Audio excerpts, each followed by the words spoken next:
Hello everyone, आप लोगों का स्वागत है हमारे YouTube channel study with DK पर। तो आज की हमारी कक्षा है टेंस, जिन्हें हम हिंदी में काल कहते हैं। तो चलिए देखते हैं इसकी डिफिनीशन, परिभाषा। सबसे पहले हम इंग्लिश में देखेंगे, उसके बाद हिंदी में समझेंगे कि टेंस क्या होते हैं, काल क्या होते हैं। तो चलिए देखते हैं। Tense is a form, a verb that expresses the time of an action or event and the state of that action or event।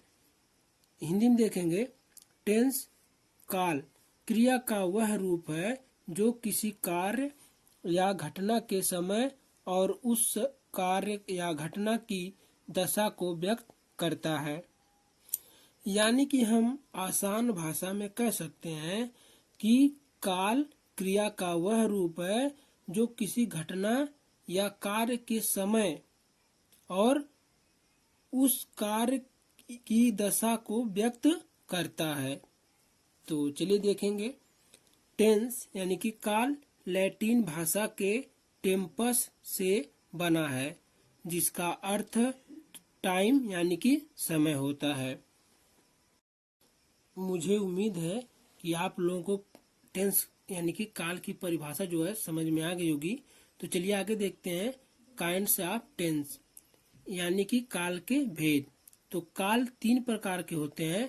Number 1 present tense, जिन्हें हम हिंदी में वर्तमान काल कहते हैं, या कह सकते हैं कि जो समय इस समय चल रहा है वही क्या है, वर्तमान काल है।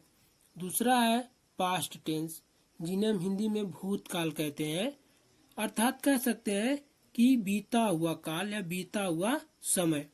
तीसरा है फ्यूचर टेंस, जिन्हें हम हिंदी में भविष्यत काल कहते हैं, या यह भी कह सकते हैं कि जो आने वाला काल या समय होता है वही क्या होता है, फ्यूचर टेंस या भविष्यत काल।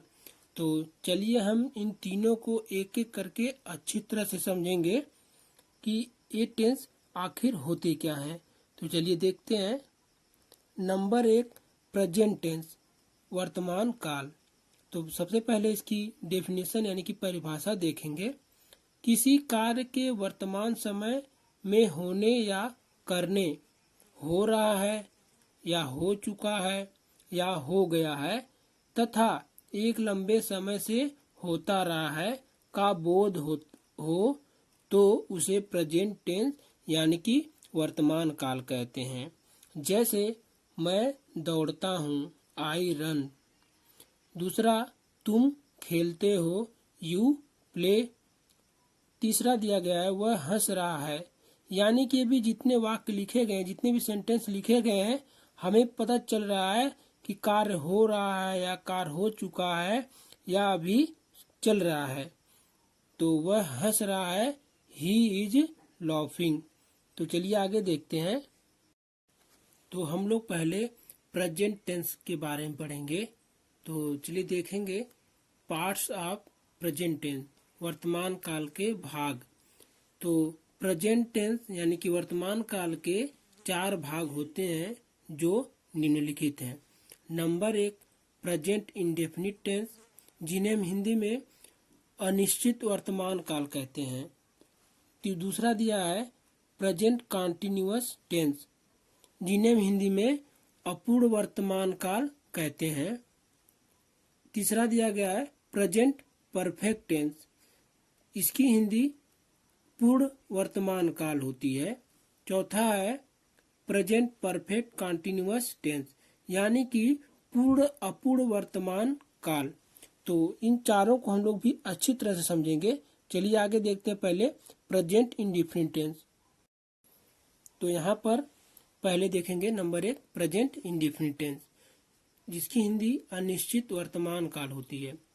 तो इसकी परिभाषा है कोई ऐसा समय जिसके बारे में सही जानकारी ना हो, उस समय घटने वाली घटना या होने वाली कार्य को अनिश्चित माना जाता है। अर्थात हम कह सकते हैं कि सिर्फ हमें यह ज्ञात होता है कि कोई कार्य या घटना समय समय पर घटती है। जैसे वह पुस्तक पढ़ता है, यानी कि वह क्या करता है, पुस्तक पढ़ता है। तो हमें निश्चित नहीं है कि वह पढ़ता है या नहीं पढ़ता, लेकिन पता है कि वह पढ़ता है। क्या करता है? पढ़ता है। तो इसकी इंग्लिश हो जाएगी ही रीड्स ए बुक। दूसरा देखेंगे, मैं अपना काम करता हूँ। तो अब ये निश्चित तो है नहीं कि कब करता हूँ, यानी कि समय समय पे करूँगा ना। तो दूसरा दिया गया है मैं अपना काम करता हूँ, तो इसकी इंग्लिश हो जाएगी आई डू माई वर्क। तो आगे देखेंगे, दिया गया है प्रेजेंट इंडिफिनिट टेंस की पहचान, यानी कि हम अनिश्चित वर्तमान काल की पहचान कैसे करेंगे उसे देखेंगे। हिंदी वाक्यों की क्रियाओं के अंत में ता है, ती है, ते है, ता हूँ आदि शब्द जुड़े होते हैं। ठीक है, तो इसकी हम पहचान कैसे करेंगे? क्रिया के अंत में क्या दिया रहेगा? ता है, ती है, ते है, ता हूँ, ये दिए रहेंगे। जैसे वे मैदान में खेलते हैं, देखिए यहाँ पर ते है लिखा है ना, तो हमें इससे पहचान में आ जाएगा कि ये कौन सा टेंस है? प्रेजेंट इंडिफिनिट टेंस है। तो चलिए देखते हैं इसकी English, they play in the garden. दूसरा दिया गया, वह प्रतिदिन स्कूल जाता है। तो जाता है यानी ता है आया है लास्ट में, ता है, तो ये क्या हो जाएगा? Present indefinite tense. इसकी इंग्लिश हो जाएगी he goes to school daily. चलिए आगे देखेंगे कुछ सेंटेंस कि किस प्रकार से सेंटेंस बनते हैं। पहला दिया गया सिंपल सेंटेंस, यानी कि साधारण वाक्य। दिया गया साधारण वाक्य दो प्रकार के होते हैं। नंबर 1, अफर्मेटिव सेंटेंस, जिन्हें हम हिंदी में सकारात्मक वाक्य कहते हैं। दूसरा दिया गया है निगेटिव सेंटेंस, जिन्हें हम हिंदी में नकारात्मक वाक्य कहते हैं। देखिए यहाँ पर सकारात्मक वाक्य क्या होता है? तो सकारात्मक वाक्य यानी कि जिस वाक्य में कार्य का होना पाया जाओ, तो क्या होता है? सकारात्मक वाक्य। नकारात्मक वाक्य उसमें कार्य का होना नहीं पाया जाता है, बस यही अंतर है। तो चलिए देखते हैं पहले अफर्मेटिव सेंटेंस क्या होते हैं। तो अफर्मेटिव सेंटेंस जो होते हैं उनमें कार्य का होना पाया जाता है। तो चलिए देखते हैं नंबर 1, अफर्मेटिव सेंटेंस बनाने के नियम, यानी जो सेंटेंस होगा, वाक्य होगा, वह किस प्रकार से बनेगा उसको हम जानेंगे। दिया गया है रूल, सब्जेक्ट वर्ब की फर्स्ट फॉर्म प्लस यस या E S plus object plus other word. Other words में जैसे प्लेस दिया रहेगा, समय दिया रहेगा। ठीक है, तो देखिए यहाँ पर लिखा है यस या ई एस, तो यस या ई एस केवल हम ही, सी और इट के साथ प्रयोग करेंगे क्रिया में। ठीक है, अगर सब्जेक्ट ही, सी, इट दिया हो तो क्रिया में हम क्या प्रयोग करेंगे? यस या ई एस करेंगे। एग्जाम्पल में देख लेते हैं, हम सब पढ़ते हैं। देखिए यहाँ पर हम सब की इंग्लिश क्या होती है? वी होती है। तो वी में जब हम करेंगे, इसको ट्रांसलेट करेंगे, तो इसको क्या लिखेंगे? We read. देखिए यहाँ पर यस या ई एस का प्रयोग नहीं हुआ, क्यों? क्योंकि हमने बताया कि केवल ही, सी, इट के साथ क्रिया में यस या ई एस का प्रयोग करेंगे, तो इसलिए यहाँ पर यस का प्रयोग नहीं किया गया है। तो दूसरा देखेंगे, वे बाजार में फल खरीदते हैं। तो क्या हो जाएगा? They buy fruit in the market. देखिए यहाँ पर यस या यस का प्रयोग नहीं हुआ, क्यों? क्योंकि यहाँ पर क्या है? दे है, इसलिए यस या यस का प्रयोग नहीं किया गया है। तो चलिए तीसरा देखेंगे, वह खाना पकाती है। देखिए लिखा है कि सी कुक्स। देखिए अब यहाँ पर यस का प्रयोग किया गया है, क्यों? क्योंकि हमने बताया था सी, ही और इट के साथ प्रयोग होगा क्रिया में। ठीक, तो क्या हो जाएगा? सी कुक्स द फूड। दूसरा दिया गया है निगेटिव सेंटेंस बनाने के नियम, यानी कि नकारात्मक वाक्य बनाने के नियम। तो इसके रूल क्या होंगे, कैसे बनेंगे? तो देखिए लिखा है सब्जेक्ट प्लस डू या does plus not plus verb की first form plus object plus other words. देखिए यहाँ पर सब्जेक्ट के बाद क्या लगेगा? डू या डज लगेगा। तो डू या डज कब प्रयोग होगा उसे देखते हैं। डू जो है यू, दे, वी तथा बहुवचनकर्ता के साथ प्रयोग होंगे, और डज ही, सी, इट और एक वचनकर्ता के साथ प्रयोग होंगे। ठीक है, तो चलिए देखते हैं इनके कुछ उदाहरण। एग्जाम्पल, तुम फूल नहीं तोड़ते हो। तुम यानी कि यू के साथ क्या प्रयोग होगा? डू प्रयोग होगा। तो लिखा है you do not plug the flower. दूसरा देखेंगे, मैं पुस्तक नहीं पढ़ता हूँ। I do not read the book. तो आई के साथ क्या प्रयोग होगा? डू। ठीक है, आगे देखते हैं, वह खाना नहीं पकाती है। She does not cook the food. यानी कि सी के साथ क्या प्रयोग होगा? डज प्रयोग होगा। तो आगे देखते हैं क्या दिया है। आगे दिया गया है इंट्रोगेटिव सेंटेंस, प्रश्नवाचक वाक्य। प्रश्नवाचक वाक्य क्या होते हैं? देखिए, प्रश्नवाचक वाक्य उन्हें कहते हैं जिन वाक्यों में प्रश्न पूछा जाता है। ठीक है, तो प्रश्नवाचक वाक्य दो प्रकार के होते हैं। नंबर 1 सिंपल इंट्रोगेटिव सेंटेंस, जिन्हें हम हिंदी में साधारण प्रश्नवाचक वाक्य कहते हैं। दूसरा है मेन इंट्रोगेटिव सेंटेंस, जिसकी हिंदी मुख्य प्रश्नवाचक वाक्य होती है। तो चलिए इन दोनों को भी एक एक करके समझ लेते हैं।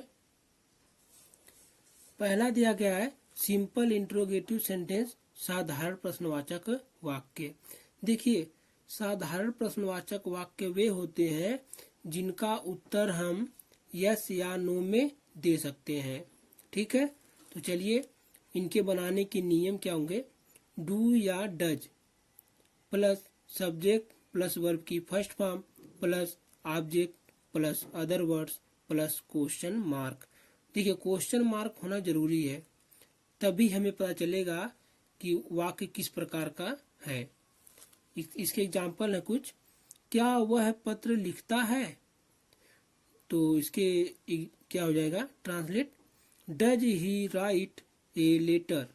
ठीक है, लास्ट में देखिए क्वेश्चन मार्क लगा हुआ है, तो वह के साथ क्या लगेगा? डज लगेगा। ठीक है, अगला देखेंगे, क्या वे बाग में खेलते हैं? तो क्या हो जाएगा? Do they play in the garden. ठीक, क्या मैं पढ़ाता हूँ? Do I teach. ठीक है, तो चलिए देखते हैं मेन इंट्रोगेटिव सेंटेंस। दूसरा दिया गया है मेन इंट्रोगेटिव सेंटेंस, मुख्य प्रश्नवाचक वाक्य। इसकी जो परिभाषा होगी, हम कह सकते हैं कि मुख्य प्रश्नवाचक वाक्य वे होते हैं जिसका उत्तर हम यस या नो में यानी कि हाँ या ना में नहीं दे सकते। तो चलिए देखते हैं इसके बनाने के नियम। रूल दिया गया है, क्वेश्चन वर्ड प्लस डू या does plus subject plus verb की first form plus object plus other words plus question mark. तो चलिए देखते हैं एग्जाम्पल। लिखा गया कि वह क्या चाहता है। ठीक है, तो पहले हम क्या लिखेंगे? Question word. नियम के अनुसार क्या लिखेंगे? Question word. तो क्वेश्चन वर्ड है क्या। ठीक है, तो इसकी इंग्लिश क्या होगी? व्हाट। फिर उसके बाद डू या डज लिखेंगे, तो कर्ता के अनुसार, कर्ता क्या है? वह है, तो वह के अनुसार क्या लिखेंगे? डज लिखेंगे। ठीक, आगे देखेंगे, तुम कहाँ रहते हो?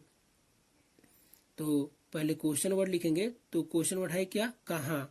तो कहाँ की इंग्लिश क्या होती है? वेयर। ठीक है, तो वेयर। उसके बाद डू या डज, कर्ता के अनुसार, कर्ता क्या है? तुम यानी कि यू, तो यू के साथ क्या लगेगा? डू लगेगा। ठीक है, तो वेयर डू यू लिव। तीसरा देखेंगे, वह खाना क्यों नहीं पकाती है? देखिए, यहाँ पर इंट्रोगेटिव भी है और निगेटिव भी है। तो हमने बताया था कि वर्ब के पहले क्या लगेगा? नॉट लगेगा, और कर्ता के बाद लगेगा नॉट। ठीक है, तो देखिए लिखा है, why does she not cook the food. तो आज के लिए बस इतना ही, और इसके जो अन्य भाग होंगे वह अगली वीडियो में लेंगे।